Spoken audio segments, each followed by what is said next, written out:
In Colombia, presidential candidates made a final push for votes over the weekend. Incumbent President Juan Manuel Santos and challenger Oscar Ivan Zuluaga addressed supporters before the second round of presidential voting next Sunday. Santos remains committed to continue peace talks with the FARC rebel group, while Zuluaga has criticized those talks.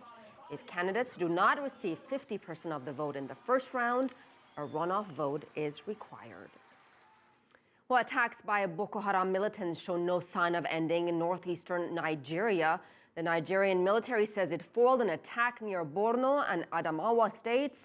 50 Boko Haram insurgents were killed. Now, 2 days earlier, the group kidnapped 20 women near the village of Chibok. That's the same village where Boko Haram made international headlines after kidnapping more than 200 schoolgirls in April. As B.News reports, this is just the latest in a series of confrontations between the terrorists and regional governments in Nigeria and neighboring Cameroon. The Nigerian government has often accused Cameroon of being the weakest link in the fight against the Boko Haram insurgency. But Nigeria's francophone neighbor has moved to action. Before this latest incident, the country's security forces reportedly killed about 60 insurgents last Wednesday, shortly after the sect had carried out a raid in 3 remote border villages in Nigeria's Borno state.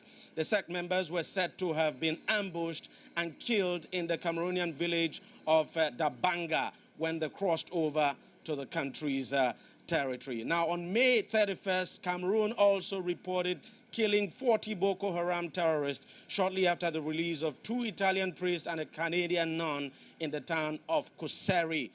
President Paul Biya had deployed 1,000 troops along the country's border with Nigeria shortly after the security summit in Paris, where regional leaders agreed to join hands to end the Boko Haram insurgency.